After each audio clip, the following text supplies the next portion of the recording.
This is TLV1.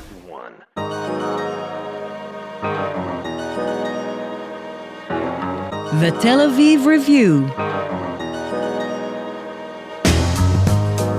Hello, and welcome to the Tel Aviv Review, a program dedicated to the word, to the thought, and to debate, brought to you by the Van Leer Jerusalem Institute, which promotes humanistic, democratic, and liberal values in the social discourse in Israel. I'm Dalia Shenlin. And I'm Gilad Halpern. Every week we'll be talking about books and research and other things that have caught our attention. Our guest today is Uriya Shavit. He is a scholar of Islamic law, theology, and politics. He is the head of the Department of Arabic and Islamic Studies and of the Religious Studies program at Tel Aviv University. In addition to his work as a scholar, Shavit is a former journalist and the author of best-selling novel and 5 books for young readers. We'll be talking about his latest book called Scientific and Political Freedom in Islam, a critical reading of the Modernist-Apologetic School, published by Routledge in 2017. And we'll be asking whether religion, science and government can ever coexist, specifically, but not exclusively, in the case of Islam. Professor Uriya Shavit, hello and welcome back to the Tel Aviv Review. Thank you very much for having me. So as a scholar of Islam, my question to you is it really a uniquely Islamic question? What makes this a specific topic of inquiry in Islam relative to, say, a Jewish question about religion and the systems of government, or the same question in Christianity? Obviously, the question of religion and science is not unique to Islam because religion represents an absolute truth. And science is about exploring new truth or exploring truth as something that has not been achieved yet. So obviously this is a universal question. But I think there are 2 things we can say about Islam, and my book pretty much is my exploration of the topic pretty much derives from them. There is a scientific gap in the Muslim world. In modern times, the scientific contribution of Muslim societies has been very, very modest, I should say. And the second point is that there is something which is unique to Muslim societies, I think, which is that the mainstream religious establishments and mainstream religious scholars appear to have managed to come up with a way of reconciling religion and science, which is possibly more sophisticated and more widespread than parallels in Judaism, in Christianity, and elsewhere. So basically the question I was asking, if A is true and B is true, then how does that make sense? But tell us about the history of Islam and science, because as you point out, throughout that history, this phase where you say the Islamic world has not contributed that much to science is actually a more modern development. And in its earlier stages, Islam did have a particular relationship to science. Can you take us through some of that history? Well, Islam never had contribution to science. Muslim societies had contributions to science. And then the question people is, do science. People do science, absolutely. And people who were religious and religiously Muslim, they contributed greatly to science at a time when the Christian world and other world civilizations were not as developed, and humanity owes a great debt to Muslim scientists. And why did it emerge from those Muslims as opposed to Christians or Jews in that time? Is there any particular reason, or it just was an accident of history? This is very much debated, but I have to say, for contemporary Muslim scholars, this is the point they always highlight. There was a time in history when Muslims were the ones who contributed most to science. Therefore, the problem is not with Islam. Now, obviously, the problem is not with Islam, Christianity, or Judaism. The problem is with the way people interpret them and the way they practice them. That what we should point to is something that changed in our world over the last 300 years, largely in the Western world, and that is that religious establishments are no longer in a position where they can monopolize truth and monopolize science. And we see a very obvious correlation, which, by the way, Muslim scholars, the ones I'm dealing with in my book, also recognize. They also acknowledge the correlation between the secularization of the West and the great scientific and technological advancements that we are enjoying. So the Muslim world itself recognizes that in the West owes its great advancements to the fact that it's secularized. This is what the greatest Muslim scholars of our time, the ones I'm dealing with, that they recognize. We're talking about a period that started somewhere in the 19th century and has lasted until today. In a time when, of course, they were doing all that, creating all this intellectual debate in the shadow of the great prominence of the Christian or post-Christian world, Western powers, etc. Was this debate polemical in any way? Were they engaging in it just because they were facing the Christians? They were engaged with it because they were terrified.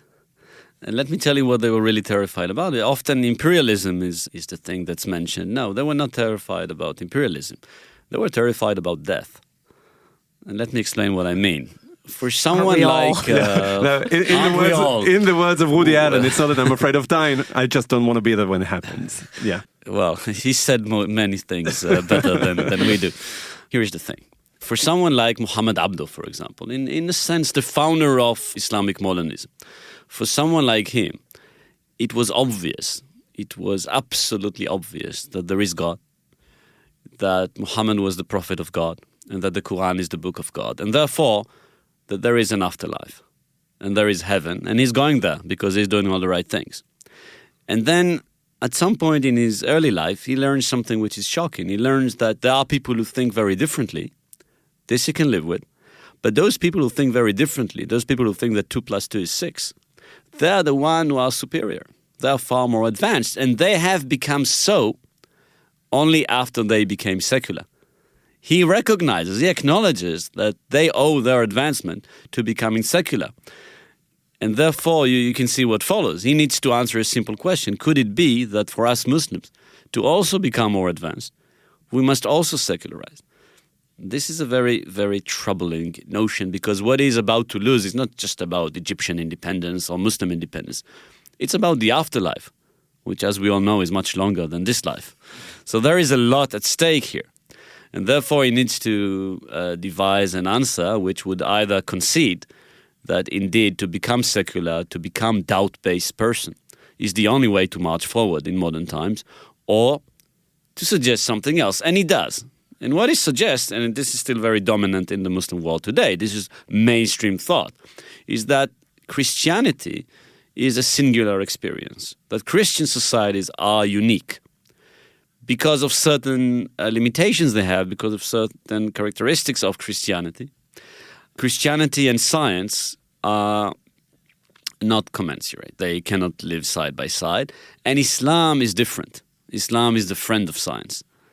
Islam is the friend of technology. Islam is everything Christianity is not. Therefore, the problem of Muslim societies, the reason why they are not scientifically advanced, is not that they are Muslim, but that they are not truly Muslim. And here, Muhammad Abdo makes the very famous statement, which, by the way, as all famous statements, I could never find a reference to. He says, I was in Europe, and everywhere I saw Islam, but I did not see Muslims. I returned to Egypt, everywhere I saw Muslims, but I did not see Islam. And the idea is actually very simple. In being scientifically and technologically advanced, the Westerners are more Muslim than the Muslims themselves. Therefore, the problem of Muslim society is not that they are Muslim, but they are not Muslim enough. They are not truly Muslim.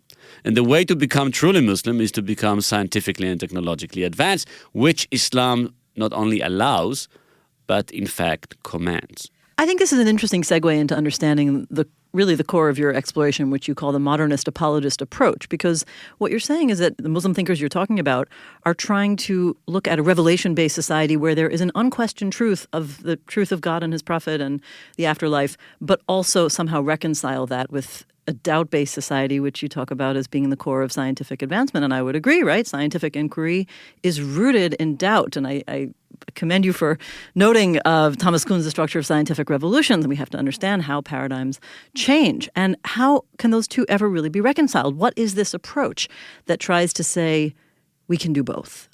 Well, the idea is actually very simple in a way. The idea is that Islam allows you to explore science in a way that guarantees that science and religious text, the revelation, could always be reconciled. And here is how the trick works. But you are calling it a trick. It is a trick. It is an intellectual trick and a very sophisticated one, but I think my book in its entirety is dedicated to demonstrating that it is no more than a trick, that it is not coherent, that it doesn't stand the test of the books and sermons and other publications of the people who developed it. So let's say I am Copernicus or Galileo Galilei, and I come up with something that the church doesn't approve of, which is the Christian experience. And then the church has the ability to command me to withdraw from my ideas and develop new ideas. This is the Christian experience, at least when it comes to the heliocentric model. What Abdo and others pointed to, and they were not inventing anything new. This is already from medieval time in Islamic texts. They said, look, here's how it works. If something that science discovered and found to be absolutely true, that is, there is no debate or controversy whether it's true or not. If something is compatible with the Quran, then that is proof that the Quran is the truth. Well, obviously. But if something is discovered which contradicts the literate understanding of the Quran, then the verses, the relevant verses, should be reinterpreted so as to accommodate the new discovery, because science cannot be wrong. Well, that seems flexible. That is flexible, save one thing, which is the very big question of what is to find something to be absolutely beyond doubt in a non-controversial way, scientifically proven. And since you mentioned Kuhn, we obviously know today, that is the premise of the philosophy of science, that there is no such thing. So really the question that the modernist apologists did not resolve, and they could not have resolved it because it is, in my opinion, intellectually impossible, is who is the one to define what is proven truth?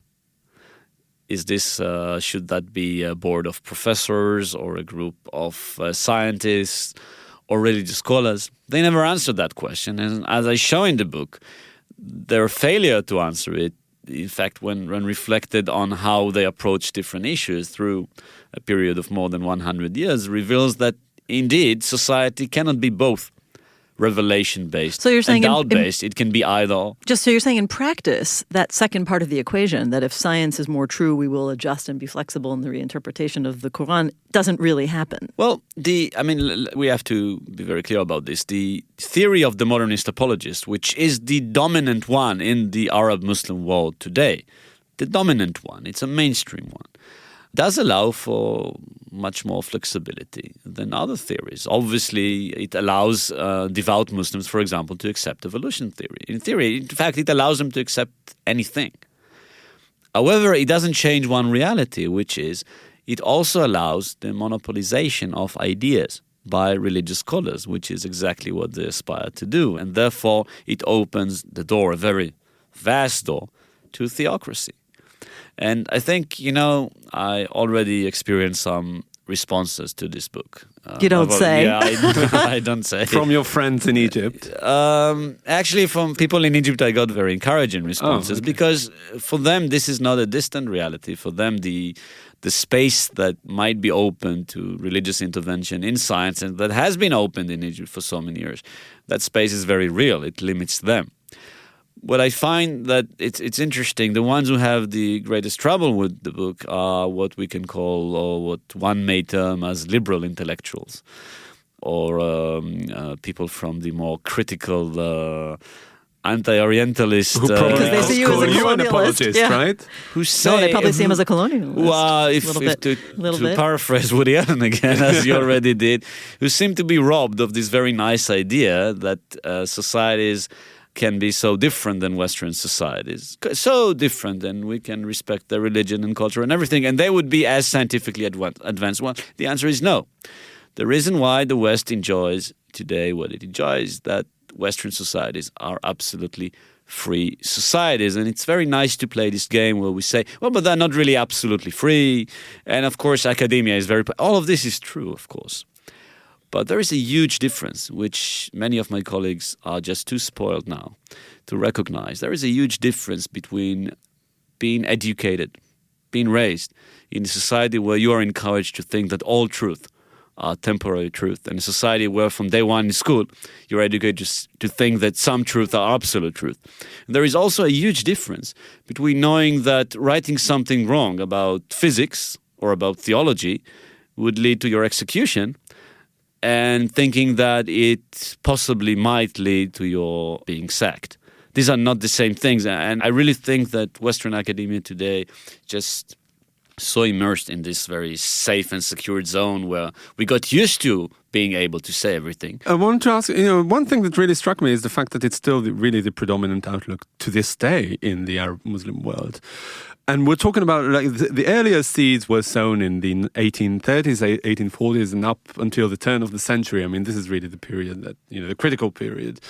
What about what came after? I mean, was there no backlash? For two reasons. One, all the intellectual and logical fallacies that you explore, and also the reason, that the Arab and Islamic world is still far, far behind the West in scientific advancement. Let me just add to his question. You keep saying Arab-Islamic world, and I'd like you to clarify. Is this primarily the Arab-Sunni thinking, or is there also a Shia participation in this way of thinking? This is a Muslim-Arab-Sunni school of thought that I'm dealing with, but there are some parallels in Turkish thought, and I would imagine also in Indonesian and in Pakistani and other.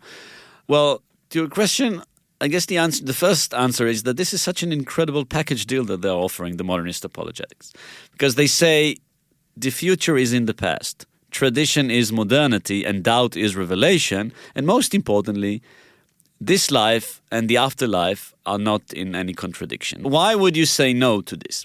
What would have possibly encouraged people to be more critical about it is if it had ever been tried and failed. But remember, this way of thinking is predominantly championed by the Muslim Brothers. Now, they never had really their chance. They never really had the period in power. So, they did briefly. Well, briefly was for still a 1 bit year. short. Yeah. Give them 10 years, and if they had a chance to implement the way they're thinking, well, maybe things would have been different. But unless you consider Hamas sort of an offshoot of Muslim Brotherhood. And there was very little scientific development in Gaza before Hamas, and there is even less after Hamas. But what I'm saying is, this is a very nice intellectual, theological concept, a very nice intellectual and very comforting, very reassuring intellectual and a theological concept, but it has never been really practiced anywhere in the Arab Muslim world. That's the beauty of political Islam, isn't it? Or political religion in general. It looks very good on paper, but once you implement it, then exactly. trouble And starts. they say the best way to kill an ideology is to give it its time in power. This was never the case with this kind of ideology, but make no mistake, it has a huge impact on Muslim Arab societies because aside of politics, there is also the thing called education, academia, judiciaries, and over there, the impact is tremendous. Tremendous. I still think it's interesting to go back just a little bit to what we were trying to say before. The distinction, I think, goes to your analysis of Al-Ghazali, which, of course, we should not be confusing with Al-Ghazali from the Middle Ages, who represents, in a way, the opposite. Muhammad al-Ghazali. Exactly. It sounds like he represents the school of thought that we can benefit from the products or the fruits of scientific knowledge, I think that's your wording, while rejecting the doubt-based principles that got us there. So in a way, you're saying that this school of thought says, sure, you're allowed to agree with evolution as position or fact, but you're not allowed to agree with how we arrived at that way of thinking. Is that a way to sum it up? The thing about Al-Ghazali, I have to say, is generally not the sharpest in the kit. That is not nice. Well, but he's dead and buried, so you can say whatever you want. So he can't defend himself. But it's also not nice to say that evolution theory is a disgusting theory that should not be taught, that psychoanalysis, that Freud's theories, rubbish and should not be taught, that Big Bang theory something that should not be taught, and this goes on and on and on, and not to mention Marx and anything which is like valid, credible historical study, and then to say that Islam, as Muhammad al-Ghazali understands it, paves the way to scientific advancement. I think this is very damaging. And Muhammad al-Ghazali, in a sense, because he was less knowledgeable, had less, I would say, semi or quasi-scientific education than his contemporaries in the modernist-apologetic thought. Muhammad al-Ghazali is a person that manifests the danger of this school of thought because his predecessors, Muhammad Abdo, Muhammad Rashid Rida, people much greater than he was, they provided space for example, the embrace of evolution theory as a credible scientific theory. He did not. So in a sense, we were going backward with his school of thought. And just so our listeners have a context, Muhammad al-Ghazali is, I would say, one of the 2 or 3 most popular and possibly most influential Muslim preachers and ulama, scholars of Islam of the second half of the 20th century. I want to go now to a slightly different area, and that is that in the introduction you write about your students. Some of them are devout Muslims who, preach some sort of perhaps intuitive way of thinking that is modernist apologetic. And you write, and I quote, "Through the years I have learned in unmediated and at times almost painful ways that the modernist apologetic approach satisfactorily resolves for some Muslims, a challenge to their identity and faith that other approaches fail to resolve." I wonder about the painful ways. What are they? Well, look, I mean, it goes back to what was said before, that think of someone in Cairo in the late 19th century or someone in Tel Aviv, 21st century, someone who is a devout Muslim. That is, what does it mean to be a devout Muslim? Is to accept those three simple truths that were mentioned before. There is God. Muhammad is the final prophet and messenger of God. And the Quran is the absolute truth. Now, you believe in all of these things, and then you encounter a doubt-based society, a doubt-based campus. And you see that basically each and every human advancement over the past 300, 400 years does not derive from your absolute truth. It comes from other things, and that creates a cognitive dissonance. It creates conflict. So it's painful for them rather than for you? No, for me, none of this is painful. Okay, because I thought it meant that you learned in painful ways about what it means for these people. Sometimes the debates are very intense. And by the way, not just with religious Muslims, with religious Jews, with religious Christians. I'm very fortunate to have almost every year a class. The course is called Islamic Fundamentalism on a comparative basis. And there we equate between Islamic forms of fundamentalism and Christian and Jewish one. And we actually ask whether this school of thought that we were discussing today, whether it is in fact fundamentalist. And, it's a beautiful thing to have religious Muslims and communist Arabs in the same class, together with religious Jews and secular Jews. And religious it almost sounds like they could form a political party pretty soon. Exactly. Debates are sometimes very intense, and yes, some of the things said can be very painful to either side. But I think this is what academia is supposed to be about, this plurality, however, this intensity as well. Well, I think what we're really dealing with is whether there is a zero-sum relationship between religious belief, absolute faith in some or all aspects of religion, and science. And I'd want to go to an interesting part of your exploration of Islam and democracy. Can I just say, because this is very important, there is no contradiction between being passionately religious and being a great scientist.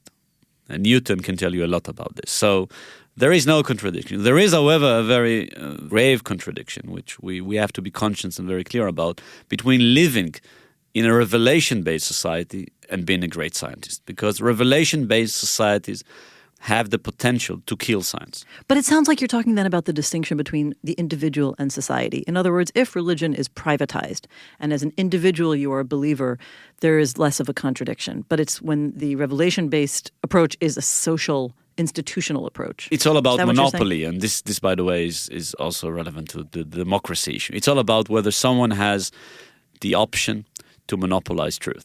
You can be a great scientist and think that Darwin is absolutely false. You can be a great scientist and think that Darwin was absolutely correct. The question is, can one of the two monopolize?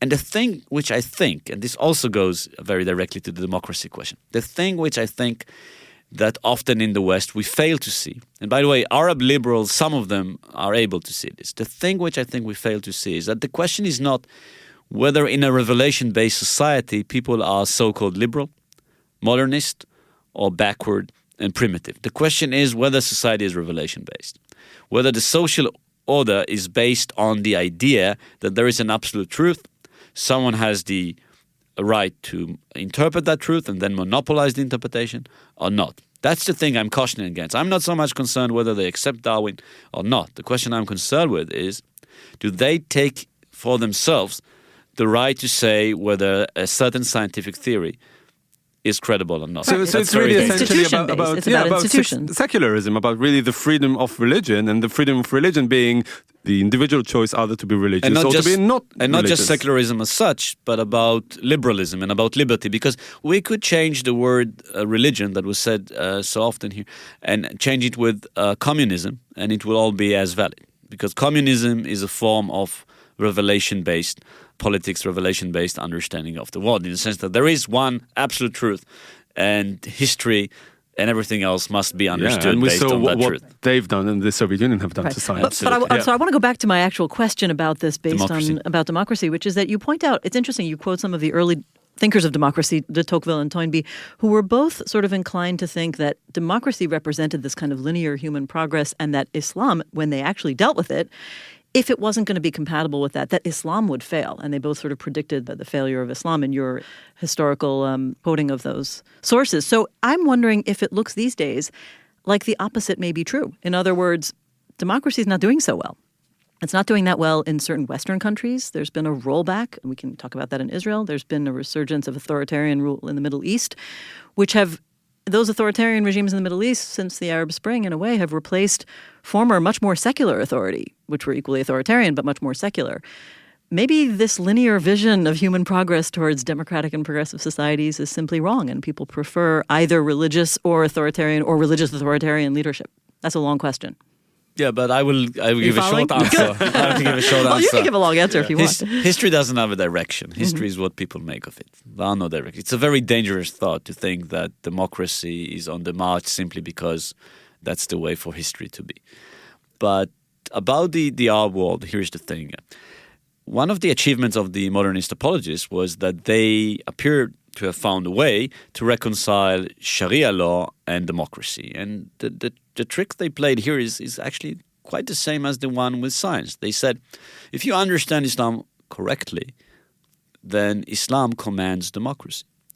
Democracy as it is understood in the West. First and foremost, that the leader has to be elected. This is Islam. This is true Islam. In this sense, Western societies are today, again, more Muslim than the Muslims are. Israel is more Muslim than the Muslims are. However, with one exception. You can only legislate in Muslim democracies on issues that God had not legislated already.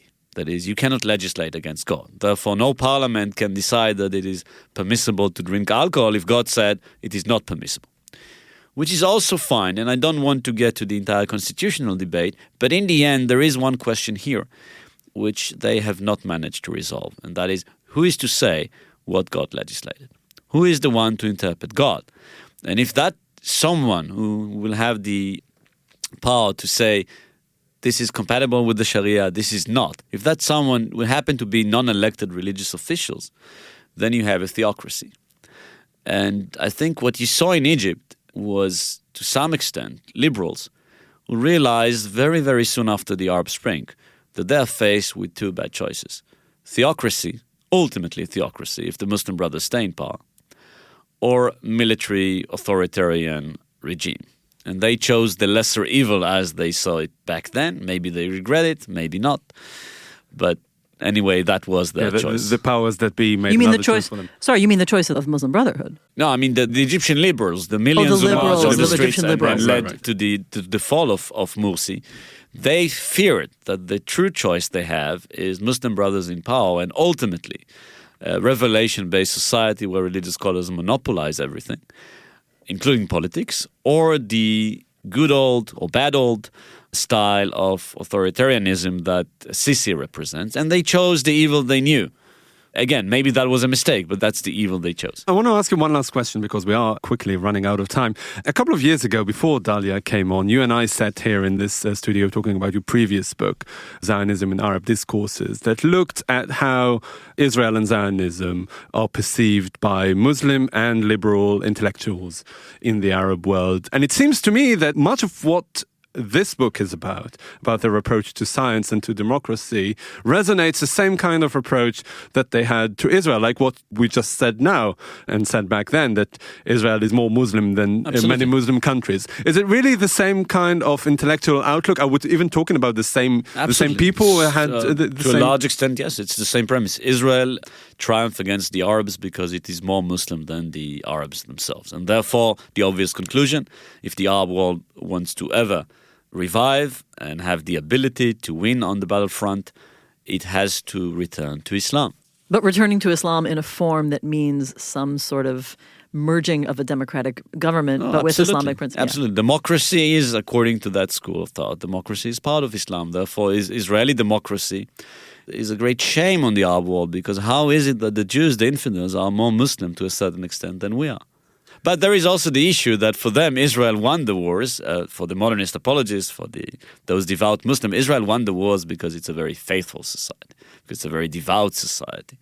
And in this They sense, believe Israel won the wars because of their religious devotion? because Israelis fought in the name of their God, which is also the Muslim God, of course, and in the name of their Bible and their religious notions, and the Muslims fought in the name of Western ideologies such as pan-Arabism and socialism and other ideas. Obviously, by the way, for the Arab liberals, Israel is a very different story. For them, Israel is a very secular society, and it won the wars because it's a very secular society. With scientific-based military might. Sure. I And assume. maybe it's both. But as always, the truth is in the eyes of the beholder. And that is Professor Uriya Shavit discussing his book, Scientific and Political Freedom in Islam.